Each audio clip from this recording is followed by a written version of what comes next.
huge vehicles, and I just about Good evening, everybody. We'll go ahead and call to order the regular meeting of the Solid Waste Authority, September 24th, 2013. Before we get started tonight, I'd like to take just a moment to recognize the recent passing of General James Vaught, who was a board member out here and a very dedicated member of our community and served in a lot of different capacities. So we lost a great, great American and somebody that served the country and served our community. If we would, let's bow our heads for a moment of prayer, please. Our Heavenly Father, thank you for all the many rich blessings you bestowed upon us. Please forgive us for our sins. We know there are many. Guide us and protect us and help us make good decisions for the citizens of Horry County. In Jesus' name we pray. Amen. Ms. Creech. If you would please, before y'all stand, General Vaught was a friend of mine, and for just a second, I wanted to say a lot of times people get a moment of silence, and he was very opinionated. I'm not sure he'd want that. And I talked with him one time when my father passed away. I was given a flag that was folded, and unfortunately I tried to refold that thing and put it in a wooden thing, and I couldn't quite do that again. And we talked about that, and he asked me if I knew why the flag was folded 13 times. So if you will give me a moment, I would like to tell everyone that in honor of him, because it means a lot to us, but I think that was really the meaning of his life. And it's always meant more to me to pledge allegiance after he told me what that meant. I didn't know it. So real quickly, I'm just going to do that, why the American flag is folded 13 times. The first fold is a symbol of life. The second is a symbol of our belief in eternal life. The third fold is made in honor and remembrance of the veterans departing our ranks that gave their life in defense of their country. The fourth fold represents our weaker nature for as American citizens, trusting it is to God we turn in times of peace and war for divine guidance. The fifth fold is a tribute to our country. May she always be right in dealing with other countries, but even if she may be wrong, she is our country. The sixth fold is where our hearts lie. With our hearts we pledge allegiance to the flag. The seventh is a tribute to our armed forces, for through them we protect our country. The eighth is a tribute to the one who entered into the valley of the shadow of death that we might see the light of day. The ninth is a tribute to womanhood, for through their faith and devotion and loyalty that the character of the men and women who have made this country great has been molded. The 10th is a tribute to the fathers, for he too has given his sons and daughters for defense of their country.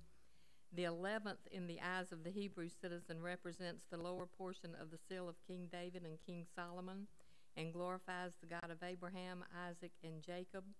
The 12th, in the eyes of the Christian citizen, it represents an emblem of eternity and glorifies God, the Father, the Son, and the Holy Ghost. And the 13th, when the flag is folded and the stars are uppermost, reminding us of our nation's motto, "In God we trust." And that when it is finished and tucked, it as worn by George Washington and Captain John Paul Jones, it resembles a cocked hat, which reminds us of the armed forces of the United States preserving the rights, privileges, and freedoms we enjoy today. And with that, if you'll stand. Thank you for sharing that. Pledge allegiance to the flag of the United States of America and to the republic for which it stands, one nation, under God, indivisible, with liberty and justice for all. Thank you. Ms. Murphy, have all the proper notices been sent about tonight's meeting? Yes. Thank you very much. I'd like to also welcome members of County Council, Chairman Lazarus, Councilman Prince, Councilman Loftus that are here with us. Thank y'all for being here tonight. First order of business, the approval of the agenda. We have a motion. So moved. Second. Motion second. Any discussion? All those in favor? Aye. Opposed? Thank you. And the approval of the minutes from the last meeting, August 27th, 2013. So moved. Second. Motion is second. Any further discussion? All those in favor? Aye. Opposed? Motion passes. We have no requests for public input. We'll move right into the departmental reports. Ms. Murphy.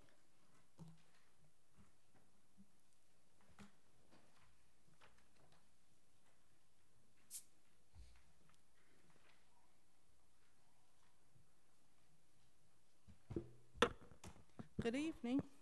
Hello. Good evening. My report begins on page 1. I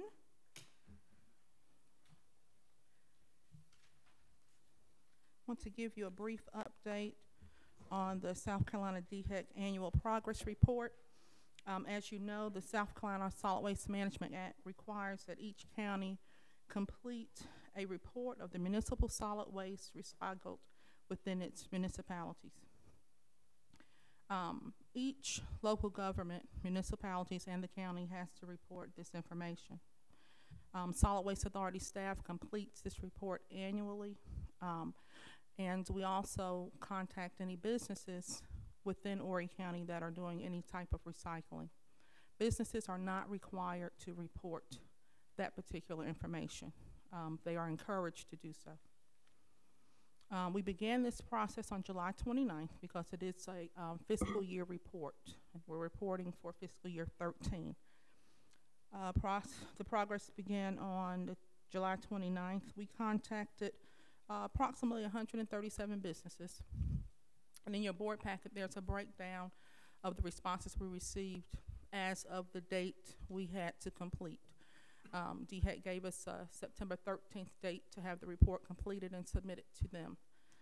So of the 137 that we contacted, 70 surveys were completed and returned to the Solid Waste Authority for us to incorporate as a part of the overall report.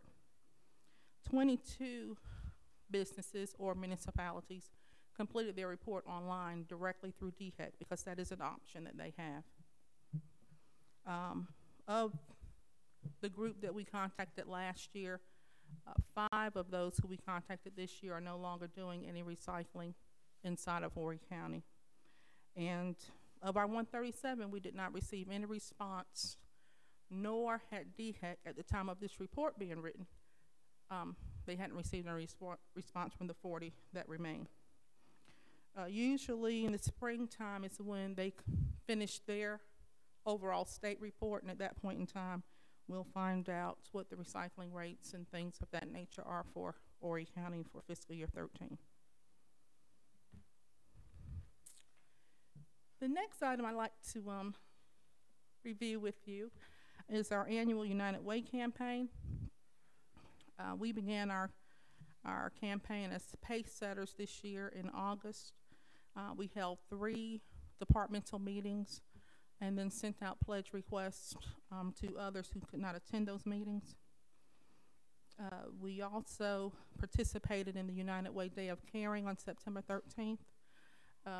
In your packet and on the screen are pictures of Team SWA, and I do want to do a special thanks to our team members, Mr. Rodney Cannon, Miss Cindy Keith, Miss Sherry Starks, Mr. Mike Besant, and myself. We all went out to the Myrtle Beach Haven House to assist with some maintenance and repair to their playground.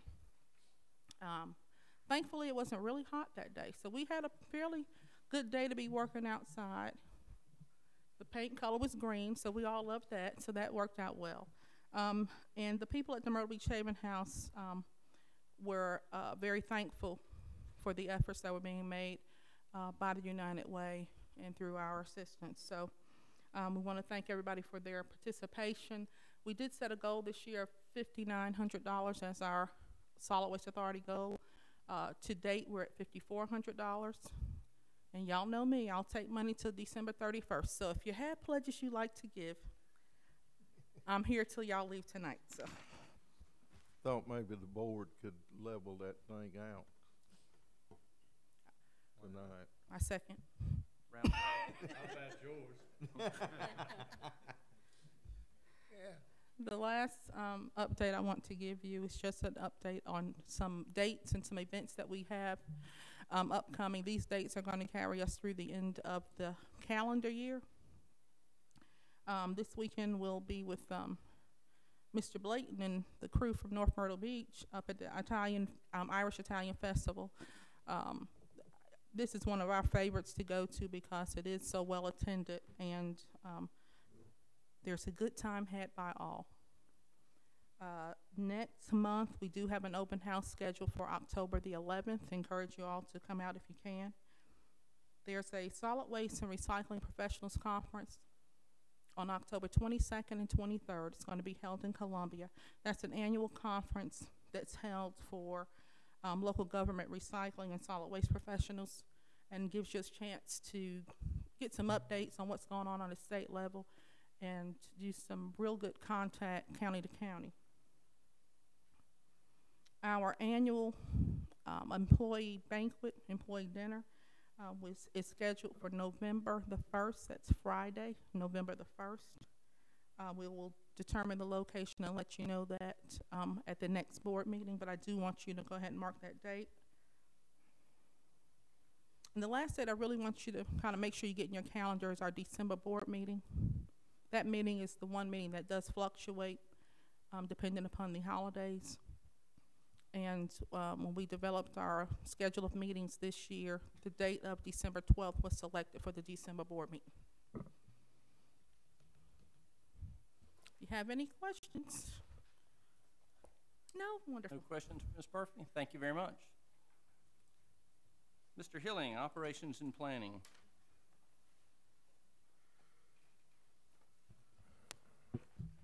Good evening to you. Some of our operations and planning updates on our projects. First one is the saddle area closure and the new access road. Last week, King started grading and trying to get it finally tuned out there.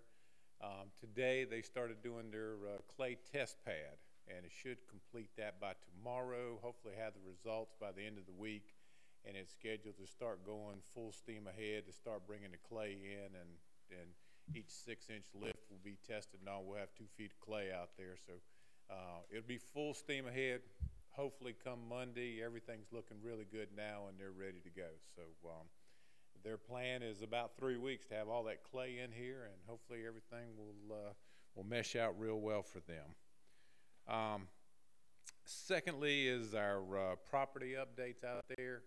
As I've mentioned in a couple of our past board meetings, of course this relates to our next 2 projects, but it's been a challenging year for us with the amount of rain that we've had out there.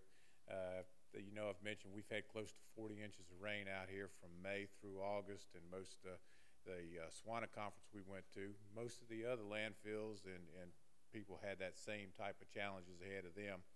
But it's been extremely interesting to try to keep the landfill mowed during that time, because we get a section mowed and it rained and we had to stop. But we've pretty much finally completed our last section of mowing out there, which included tracks D and E, where we'll be relocating the grinding area and where we get our bar soils from. We finally mobilized over to the A2 or 1187 property. We've been over there for about a week. We've got about another week and a half trying to get around the ponds and all the pines out there and finish the last big storm debris site in the back out there. But I was out there today. It's looking very well out there, and you know, hopefully that's going to hold us for the year. But again, it's taken a little longer to do it. So much rain, and the vegetation out there is just so thick, so it's a little bit slower going. But it's looking really good out there, real good. Along with that, our landfill inspection. You know, we went for months and months, and we didn't stump our toe or have a bump in the road, but with the amount of rain we had in July and August, again, it was very trying out there. As you can see on my report, in July we had over 9 inches of rain, and we got a 2A, which is very minor on C and D, just some of our short-term cover.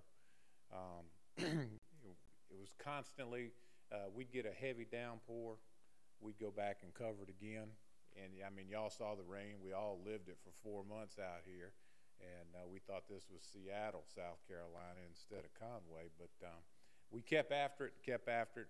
We'd fill it in, and but we did get a 2A, and then the same thing in August, where we had over 10 inches of rain on the landfill, which again, that's a tough one right there to try to keep things going. And when the inspector came in, we got a 2A on the C and D and the solid waste, which again, just minor. A little bit of our short-term cover had washed off. She waited about 10 days and came back in. Dry weather. I mean, it's been one extreme or another. Dry weather came in here, and she came back in. It was all ones out there. So We just need a little cooperation from Mother Nature to help us out a little bit out there, but I think we're back on track. But again, the rain was, it was really tough, and especially on the slopes out there. But it was not for lack of effort, I can assure you that. The fellows, they really busted it.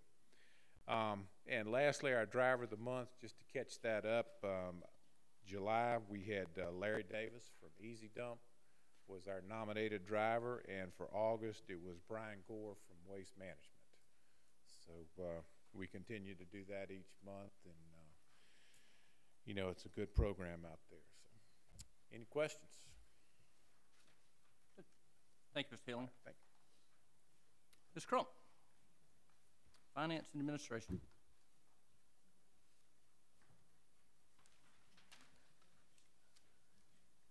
Good afternoon. Good afternoon. The financial reports start on page 20 in your board package. The tipping fee revenues for the period ending August through August 31st were down about 2% for the month of August, and year to date for the first 2 months of the fiscal year, we're up 1.4%. So in looking at all of the two major materials, solid waste is at 23.5% of budget for the year, and mixed construction is just a little bit over 17%. So we're right on track. Recyclable sales, we've had a total of $473,000 in sales the first 2 months, which equates to 15% of our budget. In the C&D recycling facility area over here, about 12% of the C&D trucks coming in are going to the factory, and we're maintaining our 68% recycling rate. So on page 22 is the income statement for the month of August. You'll see that the net income for the month was $6,000. Year to date, we're at $494,000. The total revenues for the year so far are at about 17%, with the expenses running about 14 3/4. So we're maintaining that 2.5 to 3% spread between revenues and expenses. If you turn over to page 25, I wanted to talk for just a minute on the chart on page 25. It's the estimated landfill liabilities. I just wanted to kind of briefly go over and make sure we're all up to speed what this actually means. The first column, the yellow column, is the estimated total liabilities, and that's from a third-party estimate that those come from. And that goes all the way out to the end of this landfill at this footprint. The designated cash area is the money that we've actually put aside for each of these. As you remember, for every ton that comes into the landfill, we put a certain amount aside for closure, post-closure, and future construction from that ton. I think what's important to remember is that as we build a cell and we go into that cell, we don't have any liability for that cell until we put the first ton of garbage into that cell. At that point, we become liable for the entire closure and post-closure of that cell. But we don't really have the money put aside for that closure and post-closure until we put the last ton of garbage in it. That's how it's set up. So at any given point during using that cell up, if we had to close for whatever reason, we would not have the money for that cell put aside. Now that's not to say, that we wouldn't, if we were closing the doors, obviously there'd be other things going on and you'd have to come up with the money, but that's the way the process is set up. So when you look at this chart, that's what I want you to see. Right now at this point, we're at about we're a little bit less than 25% funded for what we think we're going to need all the way through this footprint.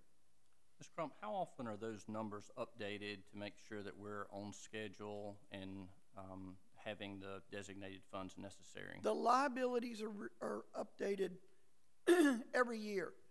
The engineer, we're required as part of our audit to have a engineer's letter, and they go in and review that.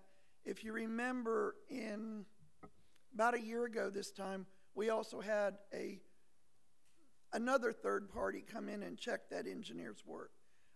They found that we were a little bit short in their opinion, but he looks at them every year, and they're based on what he reviews as the cost based on the most current closure projects that are going on of the same type.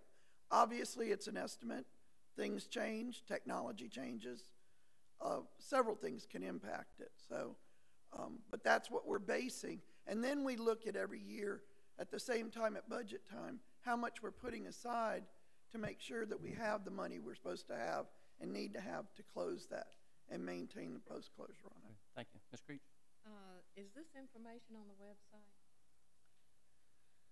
Well, this board package is on the website, and it's in the board package, but I don't think it's not separate on the website, if that's what you mean. We could certainly put it on there. Okay, but so it is available for anybody to read the studies and whatever package. Engineers and everybody has, and where they got their information? Yes, ma'am. Okay, thank you. One other thing that I wanted to mention, one last thing, was that the finance department had been instructed, because of some of the things that are going on now and the potential of C&D being taken out of the flow control ordinance, we're instructed to go back and look at the most recent figures and update any information and use any updated information we had to basically determine what we think we might have to be adjusting.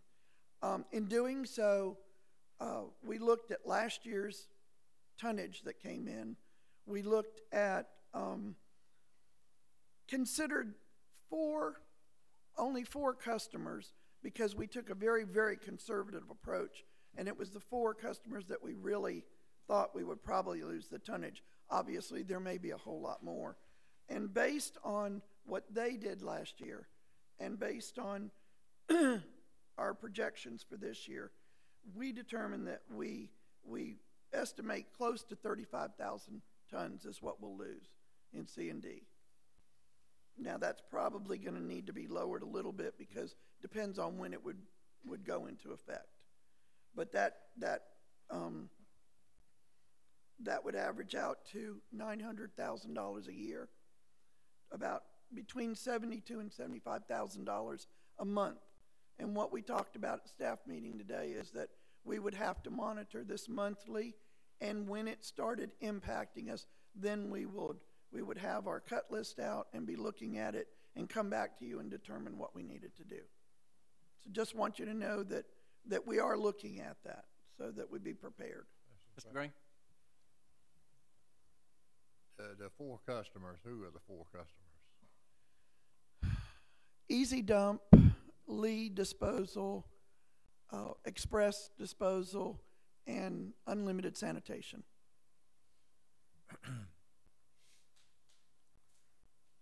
Unlimited Sanitation is the company that contracts with the county through us. But we didn't look at the county's portion of it. We looked at the commercial end. They also bring commercial loads in here. Okay. And the assumption is that 100% of what they are now bringing in and have been bringing in would no longer be brought in? That is what we base this on. But I think, and I understand where you're coming from, but I think you also can look at the fact that we didn't include anybody else. So, you know, if they do bring some, I feel sure we will lose, especially in the beginning, some from some of the other C&D customers. Another way of looking at that, though, is that those constitute most of the C&D that we receive from those four companies. That's why they were picked. It's also reasonable to assume that they would not cost themselves more to drive by. In other words, they'll continue to bring some of their C&D into this location simply because it's the most economical haul for them. Is that also a reasonable I assumption? would think that would be a good business decision. We've had some pretty strong indication from them that if they didn't have to bring it here, they wouldn't be bringing it here. So, I don't know that I can answer that question any better than that. Well, it depends on how you ask that question, but if it was more economical for them to bring it here than it would be to haul it somewhere else, then I guess they would say, well, we'll bring it here. Maybe. Depends on what your ultimate motive is. I don't know that answer, Mr. Gray. Yes, I would say I it think would be a good business decision. I think every time you model something, it's based on projections. Projections are based on assumptions. And I think to assume that all of the waste collected by all four haulers would 100% go out of the county. I think another way of looking at that is that they would say, well, what's the most economical way for me to run my business? And when it means taking it to the closest landfill consistent with good pricing, they would take it there. So the outcome may be different than. It's just an estimate. That's all it is. Could not be That's why assured that's why we would monitor it monthly, so that we could see where it is going. Could not be assured that they're going to take every bit of it out either. No, you couldn't. I mean, that's just a human making a decision there. You just don't know. All I'm pointing out is that the assumption model is worst case scenario, and that is that the haulers, for whatever reason that you've selected or that we've selected, will always take 100% of whatever they collect out of the county. It is worst case where those four customers are concerned. Thank you. Mr. Jones? Yeah, I don't know how you prepare for something other than preparing for the worst case scenario. You don't prepare for it to go half bad, you prepare for it to go bad. And they are not the only four haulers that are not going to bring things here. I think what Ms. Crumpet tried to do is do exactly what you're trying to do, and that's assume something, and I think she did that at the best of her ability. There's no guarantee that's going to happen. If you're looking for her to answer a business question about another man's business, I don't think she's capable of that. But I think that is a fair estimate, considering the overall picture, which is an unanswerable question. It's a guesstimation. Mr. Knight?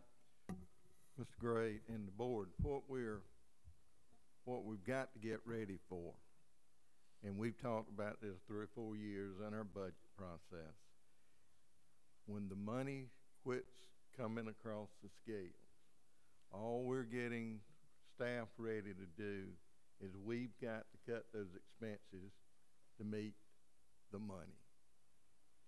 Worst case scenario, if it's half of this guess, then, but we have got to come in under the black, and that's all this exercise is doing.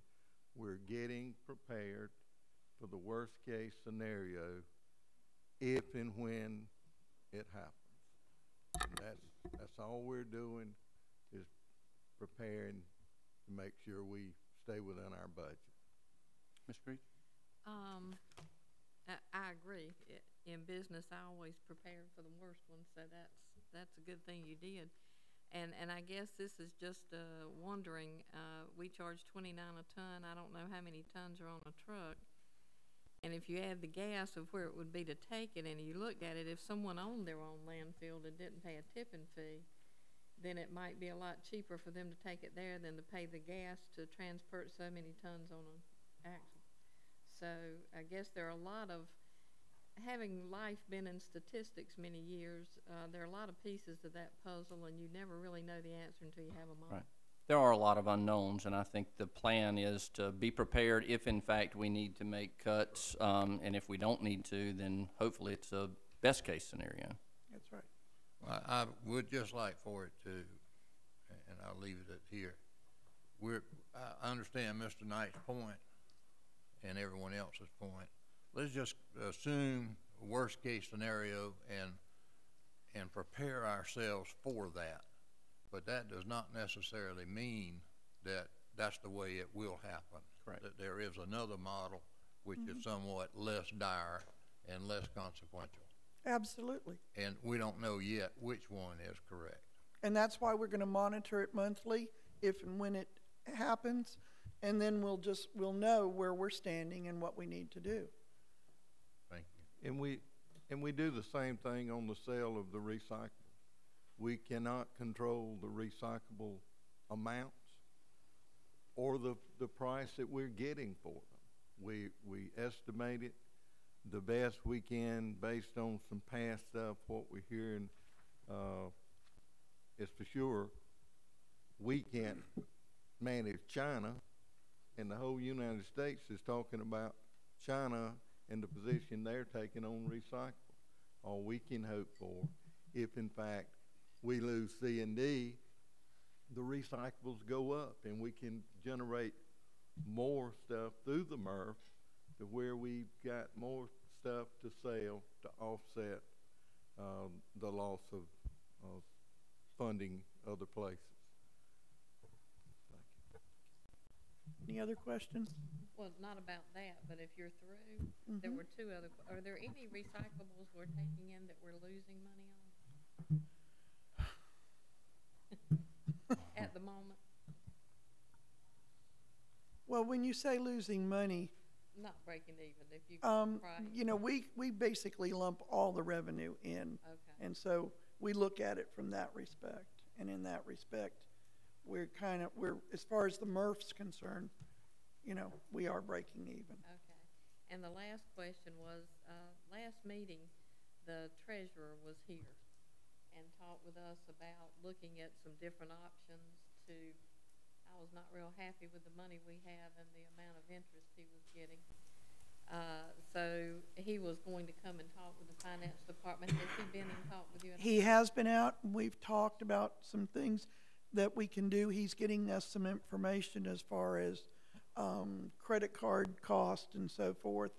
And they're setting up, they were having a meeting last Friday with an individual that they're getting ready to set up to do some of their investments. And he's going to have him come out and meet with us after they get it all set up. Okay. So we are moving that way. We haven't made any changes yet, but we are moving that way. Thank you. Mr. Creech, what we will probably do, once we talk with him, then we'll request a finance committee meeting and we can sit down and we can all talk about the possibilities, because just a little bit more in this field will help us in these other fields where we may fall short.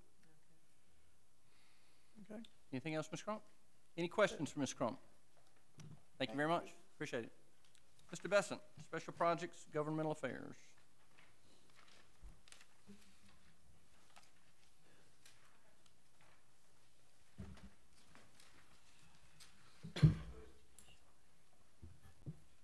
For those of you that wants to enjoy me on your iPad, it's page 50.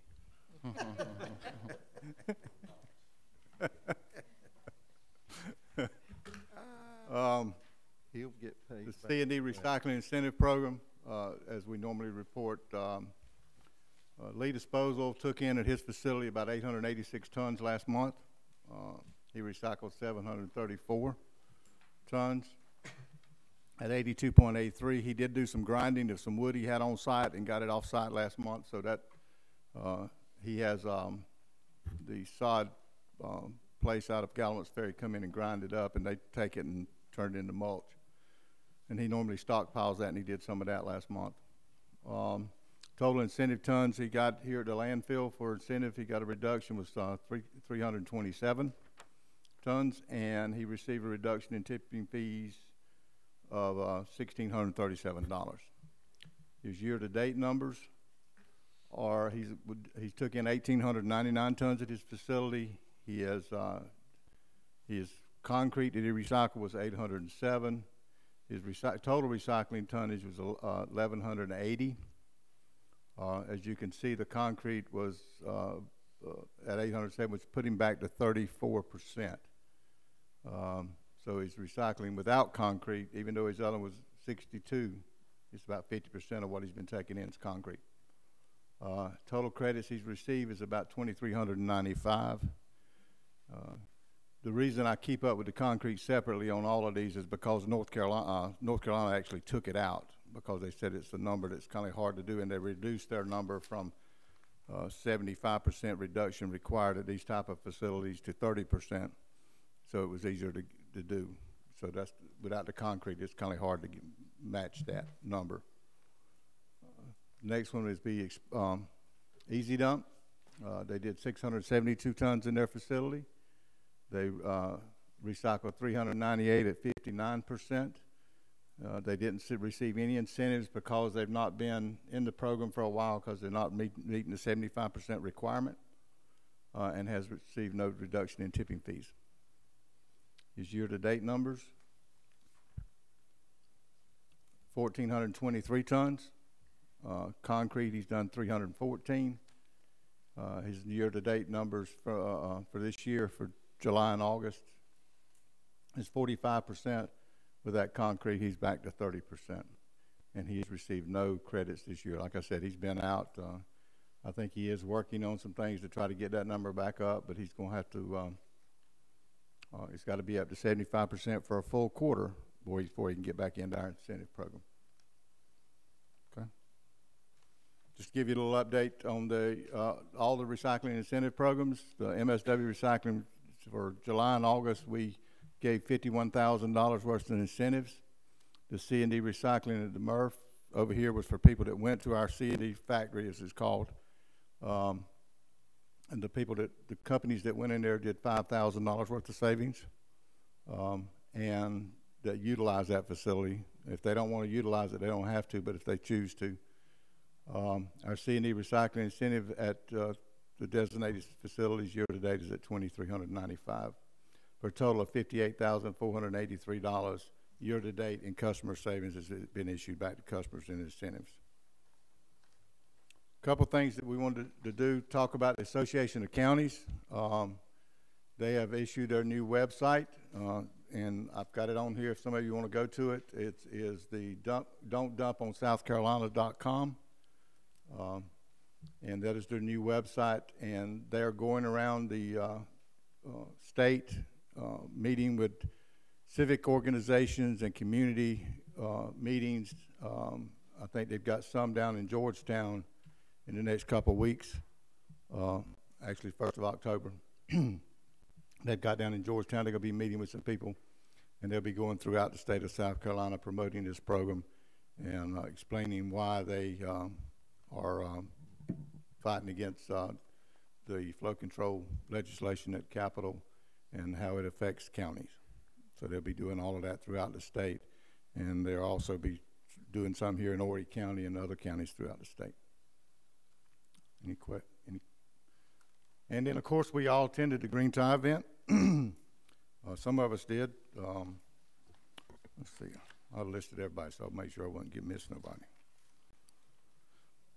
The Green Tie event luncheon is the Conservation Voters of South Carolina luncheon, where they hand out awards to legislators and people throughout the state that is part of the Conservation Voters of South Carolina's organization. I think it's a real good meeting. A lot of legislators and senators and people from all over the state and members. Myself, Bo Ives, Ms. Creech, Ann Yeager, got that right, and Rodney Cannon, Esther, and Bill went to this luncheon. I thought it was a real good luncheon. So we participated in this last couple of years, and it's a good social event to attend. I know we've had some other board members in the past go, but we thought it was real well. Any questions? Thank you, Mr. Bester. Mr. Knight, Director's Report. Thank you, Mr. Chairman. First thing we're talking about is the public planning session, or the conservation public meeting, public input meeting we had. I think it was well attended. We had 40 plus attendees, had a lot of input, a lot of things that we really hadn't thought about, including into the proposed plan. We have advised DDC to proceed on with the input that we received for not a completed plan, but a plan that we can bring to the board to review in another public input type setting. We'll have it at a regular board meeting. We'll have invite the public back to look at it and talk some more about it. Then we will be able to then take it to possibly county council in the league or any other place that we need to take it to kind of finish it up. And as was said in the meeting, it's never completed, finished up. It'll always be changing.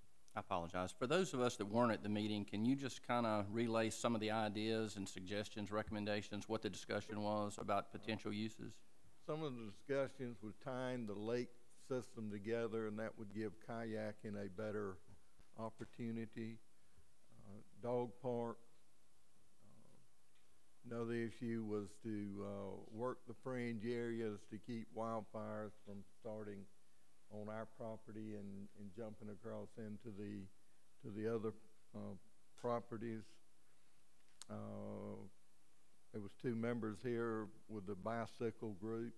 They were very helpful in talking about their situations. There was some questions about the property and where it came from and how it was bought, but I think once we got past that the property was here. It had been purchased, and it would be a good idea to utilize it in the future, and some in maybe the near future instead of once we close out. So I think the meeting was great, and maybe some of the board members that were here would like to speak to it also. I do. What is the estimated cost of the plan? Future plan? Well, you said that DDC, who had some storyboards updated August 5th, I think. So I assume we haven't gotten a bill for that yet. But you said they'd been instructed to proceed with more. They've been instructed to finish up what they're contracted to do. There'll be no more expenditures in this year's budget. We had a contract with them before we started, right? Yes. How much is the contract? Oh, I don't know right off what it was, but that was presented to the board. Board approved it and directed us to proceed on. I'll get that for you next board meeting. But everything you have seen on the check register is that's all there will be. So far in the last year or so, it's been in the range, if I recall correctly, of $5,000, somewhere in that range. Is that what you think? I think it's more than that's been paid, but we'll get that firm figure for you. Okay, so you don't know whether it's 5,000 or 50,000 or 250,000. I think it's more around 20, 25, high 20s, low 30s, something like that. So maybe $25,000 or $30,000 we will have invested in this future planning for this park area, and some of it may be in use even sooner, I believe you said.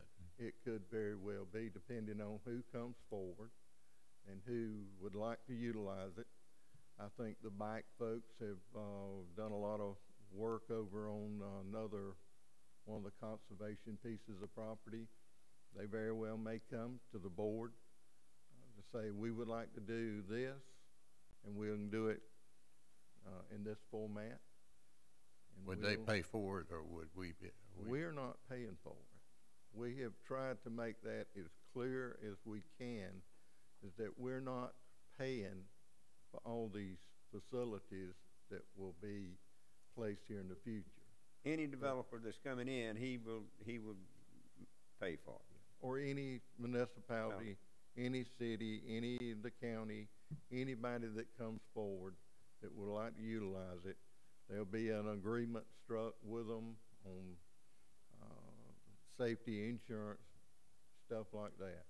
But it's not our intention to build ballparks and fields. Never really has been. So our total involvement will be at this point in time, somewhere in the range of, say, $25,000 for future planning. That's right. And if somebody else wants to come in on execute on it now or at a future time, it'll be out of their pocket, That's not right. ours. That's right. Thank you. Same situation happened when the county came to this board 5 or 6 years ago, wanted to utilize the property at 57, Highway 57. We agreed to it. They build it, they maintain it, and the debris site up there, they keep it cut. They play soccer on it. Even talking about, I think, putting a sprinkler system on it. But all that knowing that if we need it for a storm debris site, soccer's over, that we can get it cleaned up and cleared back into a way they can use it. Ms. Creech, you have a question? Yes. Some of that money, I think was spent for engineering, environmental, looking at things on the landfill besides just. No, we utilized DDC early on to, and Joe Brigman Company to do the delineation, Right. the new delineation. Okay. And I think that's the reason this price was as low as it was the fact that they already had all the database and the maps and everything in place. Okay. And this company had actually, when we bought the property, it was bought for C&D landfill. And they already had those maps. And now all those lifts for the C&D now is going to be lakes for dirt to utilize here. Right. So a lot of that information was already in their database. And I think they've done, the guy that was working on it, I think he's done a real good program. He goes back now, we'll find a place for maybe the dog park, rename some of the trail, maybe a bicycle. And you know, a trail can be used 3 times a week for 3 different situations. I don't think we'll ever get to motocross and motorized vehicles and 4-wheelers and stuff like that, by no means. But you know, walking one day, bicycles one day. But that's what we're trying to do. Once the plan's put together, then we will have it. And then if people come and would like to utilize it, as we said in the meeting, once International Drive goes in, 5 minutes from this site, you could be at the ocean.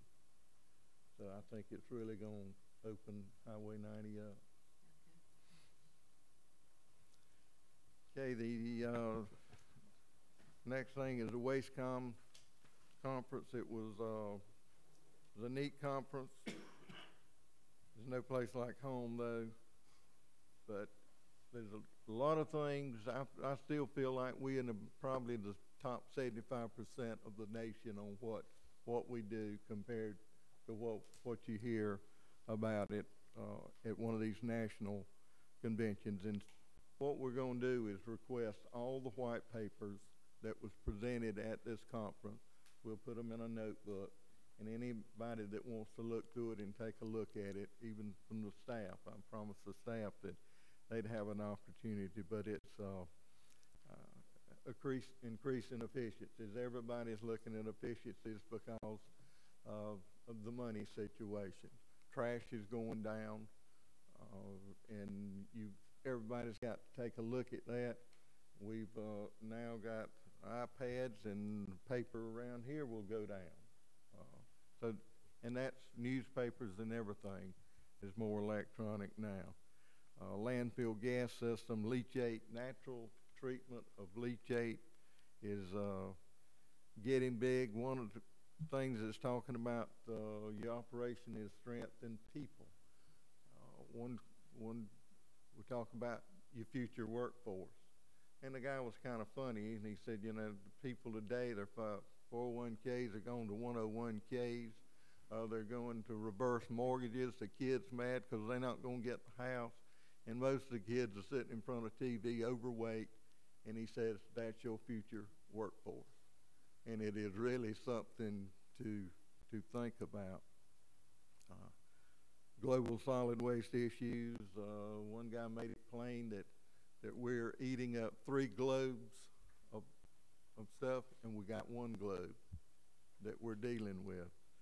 Waste conversion, there's some real plants in Canada now. It's not tabletop models. It's not the ones that we've gone to look at. 3 or 4 different places about converting waste to some type of gas, energy, steam, and there's 3 or 4 ways of doing that, and it's places now that here and not in Israel and Australia that you can really go and see that that's being done. Solar development, of course, we've been talking about that on the next 30-acre closure that we're looking at. Mixed waste processing, politics of waste, and I told the guy I think I got a PhD in that. Plastics is one of the biggest problems you got now. Everybody's going to plastic. It's less weight, but that's one of the things that we have problems getting rid of. We call junk plastic, 5-gallon buckets and stuff like that. But flow control, we was actually one of the conversations in Long Beach. Flow control was a case study. Us in Houston, Texas, and 2 or 3 other places. And I won't go much into that. We've been there. Organic waste management. SWANA has got a better website now where you can go on and get a lot of this stuff that they offer. And safety is in the future workplace. I mean, that's a big issue, and everybody's paying more attention to that in the construction and landfill businesses. The I&R committee meeting, update on that. Before you leave that, yes, sir. Say, Danny mentioned a white paper. I know that SWANA was the sponsoring organization for WasteCon, and was also for the sponsoring organization for SWANA Quad, I think. Yes, sir. And also the one we had down at Fall Leafs earlier this year. That's state. State, yeah. And one of the things I found interesting, I know years ago when I would go to conferences, they would have people there and they would be making audio tapes, and for X amount of dollars you could buy audio tapes of the conferences you attended. Well, now these sponsoring organizations, they put on their website whatever what do you call those presentations that people put together now? PowerPoint. iPad. Yeah, PowerPoint. Yeah, the PowerPoint presentation is so easily put on the presenter's website and the sponsoring organization website. And I know, Danny, you and I sat beside each other when the lady from Smith and Gardner made her presentation about the 321 landfill in Lexington County. Well, you could go to SWANA's website for the Quad Conference or Smith and Gardner's website, and it was there. And it's not as good as going to the conferences because you don't get to talk to people face to face. But it's the next best thing. And I know when you go down the agenda items of things that you would particularly like to focus on, it's not like you miss everything because you didn't go to the conference. You can get the presentation as it was actually made simply by going to a website. And that's what we'll be getting instead of the white paper. It'll be the PowerPoints that were presented there, and we'll put them in one notebook, and then people can take a look at it and read them, and if we need more information on it, we'll certainly Thank you. get as much information as we can. Back to the INR committee meeting, the committee did approve our ability to go ahead and tape our meetings. And also, it was brought up that maybe the committee meetings also, so we can certainly do that also. Instead of having the committee meetings in the engineer conference room, we'll have them here because this is where the cameras are. The first meeting we had a little bit of problems with the sound, and now that's been corrected. And I think it looks good as long as and we got the whole staff trained on how to zoom in and zoom out and turn us on and off. So everything's going good there. The governance process, the committee received information, and that was what was done there. And the incentive program went to the full council meeting, and it was tabled 8-3. So that's my report.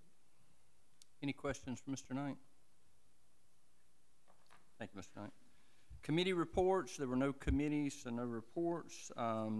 No old business. Under new business, if you'll turn over, there was a couple of emails that I just want to make a couple of comments about.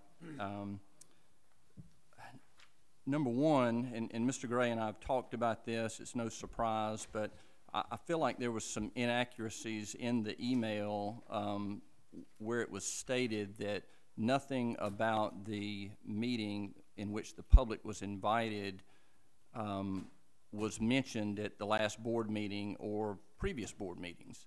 And I was at the last board meeting and at the previous board meetings, and I know it was. We talked about it. I personally made the comment to Mr. Knight that I was glad that the meeting was going to take place, and I was sorry that I wasn't going to be able to be here, but I was glad that the public was invited in.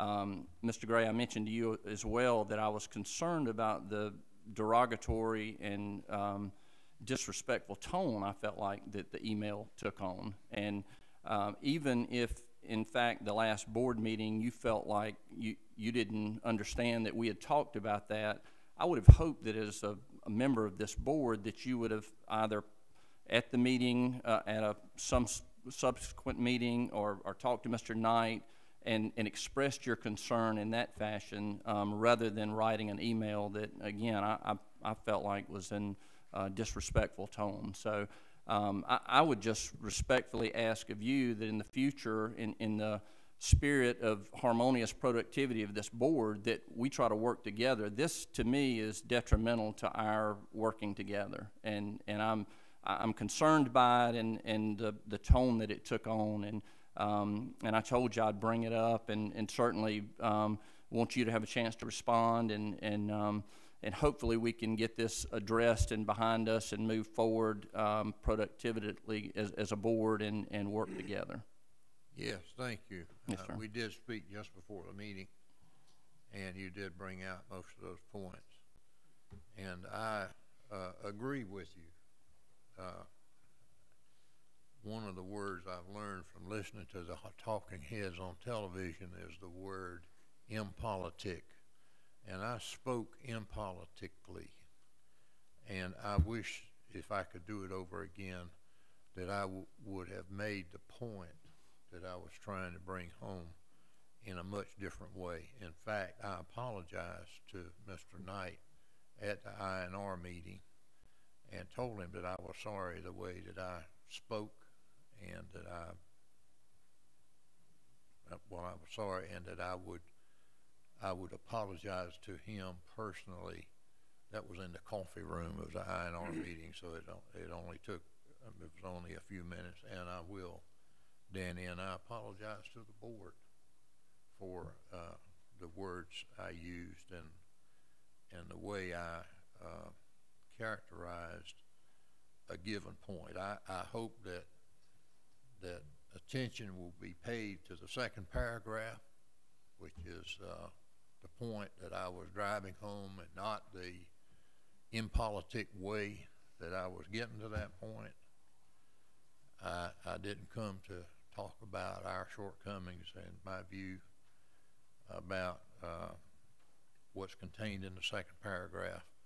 But if you would like for me to feel, hesitate to use reprimanded, but like I just need to do a better job of expressing myself. I feel that way, and I'm sorry. I appreciate that. And one other thing, the second email, and I just want to get this on the table as well, there was, I think, a term used about collaboration with Miss Joan Smith, I think her name is. Smythe. Yeah, and I would just caution all the board about, without authority, making comments about potential collaboration with other outside groups. Obviously, she represents an engineering firm outside of the state and or outside of the city, outside of our community. And you know, obviously, that's something that as a board we would need to discuss and decide if, in fact, we wanted some sort of collaboration. And as an individual board member, let's just please be cautious about that. Yes, that's good advice, and thank you for that. I would like to say that this was advertised as a public meeting, and we were asking people who thought they could provide input to developing this public park plan for our surplus lands to come. And in that regard, just trying to discharge my duties as a board member, I went up and spoke to this lady. In fact, Danny and I were at the SWANA conference when she made her presentation about a somewhat similar situation in Lexington County. By the way, this Smith Gardner firm does have a presence in South Carolina. In fact, Ms. Smythe had been involved with this project for 20 years, and they were able to take a failed landfill working with the Lexington County Public Works Department. It was so bad, it was on the Superfund. And I think they spent like $20 million just fixing the landfill.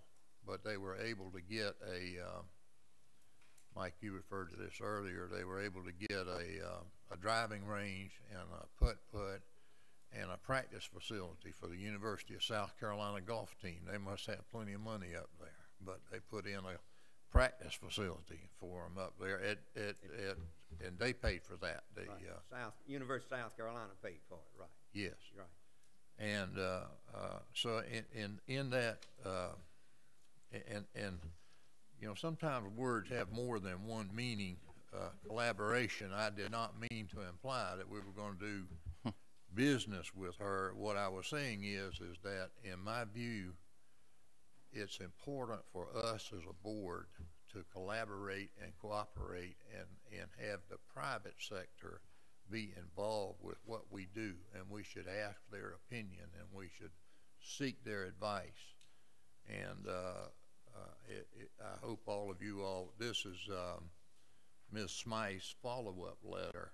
It did not get in your packet, but she sent a follow-up letter addressed to myself and to Danny and to Mike Wooten, whose firm is making the public park plan. And all she says, I thank you for having me, and if there's anything that we can do to help you, to work with you in developing your plan, keep in mind that DDC is a private firm. I'd be glad to work with you, and that's all that was said. And I will be sure and make sure that to put a disclaimer on any invitation that I might extend to say, listen, I'm not asking you to do business with this board. Right. I don't have the authority to do that. Mr. Gray, I was at the same presentation. I enjoyed her presentation as well and was very interested to see what they had done in Lexington County.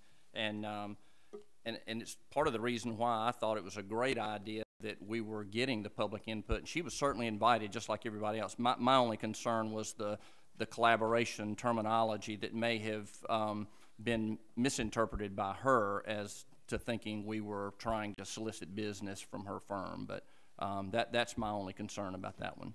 She made that clear in the follow-up. Okay. Thank you. Very good. I would like to see, though, if we, the consultants, we got consultants here within our community that do a heck of a job. DDC, they do a great job. And if we can keep our business here with our local people, I'd like to see that done. I agree. Yeah. That's why I asked that she work with Mike Wooten and DDC and not instead of them. And if you'll look at our check register, you'll find that we do have consultants that are local. We spend an awful lot of money with people that say engineering and environmental. We spend tens of millions of dollars, and they ain't in this state, much less this community. No, I agree. You're right about that. But like I say, we do have no violation of no policy. violation. But we would prefer, if we could, to keep our business local. Because we got like a DDC. I'm sure he would contact Miss Smythe if he thought it would benefit him. I met for 2 hours this morning with Mike Wooten, who's a dear personal friend. Okay. And a consultant to our golf course. You don't have to preach to me about Mike Wooten being a good engineer, and we should use Mike Wooten and Robert Castles and all the rest of them. I'm all for it. Any other discussion, comments on the new business? Danny? Mr. Gray, let me tell you this. I accept your apology. Thank you. I know when I went back and reviewed all the email wars and the meetings we've had and I think Mr. Thompson said you're very passionate on what you do. But I'm hoping some way or another I'll be able to kind of direct that passion to where we can all benefit from it. You remember that phone call that you gave me 8 o'clock one morning? I might if you were just I think the pot's calling the kettle black here. You think? I know so. So let's just work together. Well, know we love, admire, and respect each other. We've been together a long time, and every now and then some words slip out that I know you wish you hadn't have said, and I hadn't have said. So, Buddy Rowe, you my friend. You'll always be my friend. Well, I believe you have more slip out than I do, but I will accept your apology. And maybe you can put this apology in an email and send it to all them other people, because if someone picked up this email in California, they say, well, that guy out there must be crazy. He's going to get rid of 2,000 acres and didn't even tell anybody. But apologies accepted. Thank you, Dan. Did not know that we were going to get rid of the 2,000 acres. I mean, absolutely not. Mr. Gray, that email was disrespectful to the board, to the staff. It was an embarrassment. It was mean-spirited and spiteful. It doesn't make me happy, that's for sure. And I can't see where a team member would write such a letter. And I'm hoping that down the road that you're going to change that. Let me say this. You weren't here when this board sat around when it was about as mean and spiteful to me as they could possibly be, and I sat here and took it. So I think that works. Your solution works both ways, and I agree. I've already apologized to certain words that I used, certain ways, sure. And he's accepted. But I think that we as board members need to keep a couple things in mind. We work for the people of Horry County and the elected officials, including the city council members that appoint us. We don't work for ourselves. And that we should be able to express our views. And even though our views may be different, that doesn't make us a disloyal member. Pam is going to say some things sometimes, or Northfleet, that may be discordant. And that doesn't mean that she or you might or not being a loyal team member. It just means you're doing your job. Mr. Jones? Yes, I'd like to. Again, I'll accept your apology, Mr. Gray, but I'd like to remind you of something you said at this table and said, that you learned what sending emails would do, and you were through. You would never send another one, and I'll be glad to pull those minutes up if you'd like me to. And I'd just like to see that put back in place if we could. We can talk amongst each other. We don't have to go outside. If you want to vent, you can vent freely. Well, as soon as you start inviting me to your Mount Vernon Mafia meetings, then maybe we can talk about not sending out emails. But Explain Mountain Run Mafia meetings. In the meantime, Explain Mountain Run Mafia meetings. well, you explain my emails, and you don't need to be critiquing me, and I don't need to be critiquing you. What You just do your job. You as just see it accused as a me of board something, member, Mr. Gray. and I will do the same thing. You just Mr. accused me of something. I'm simply asking you, not angrily, I'm simply asking you to explain to me what you meant by Mountain Run Mafia meeting. Invite me to one of your meetings, and we'll have What talk. meeting are you speaking of, Just Mr. any Gray? of them that you have. I don't know what meeting you're speaking of. If then you don't will let- tell me, Don't pay it no mind. Okay, let's get back on point, and let me just say, I agree with Mr. Gray. We work for the citizens of Horry County, and I think that we, in our own ways, all have the best interest of those citizens at heart. Sometimes we have different manners in going about the way we represent our citizens and neighbors. I just hope that we can continue to work together with respect for each other. And Mr. Gray, I only bring that up about, again, I felt like the tone was disrespectful of the email towards our director and towards the board. I think that we all have. Apologize. He accepted the Yes, sir. apology. Yes, sir. You said it now 3 times. Is that enough? Well, I'm trying to say that I hope we can continue to work together. Any further discussion about the emails or Ms. Creech? Being the odd woman out and the newest member of the board, I would just like to say, after all is said and done, we were all appointed here for the same reason, and I hope we'll all work toward that, because there's been a lot of stuff from Columbia and here, there, and everywhere that I've seen before I came to the board. And, you know, as legislators or council people or board members, we've all got a job to do, and I would like for all of us to get back to doing what we were appointed to do, and that is to have a better solid waste authority, to save landfill space. Our employees and staff sitting over there do a pretty difficult job. It's hard to have more than one boss. I've been through that when you have 9 or 12 and everyone has a bit of a different opinion, but at all of our ages here, I think we just need to get back to business and do the best we can. Thank you. Thank you, Mr. Creech. Anybody else? I think that we have a very important job here, and you know, the future of Horry County and the way that we handle garbage is critical, and there's a lot of decisions to be made, and I hope that we will continue to do what's in the best interest of the citizens. So, any other business for the board? New, old? And there's no need to go in executive session? No. Okay. If I'll take a motion to adjourn. So moved. Thank you very much, everybody.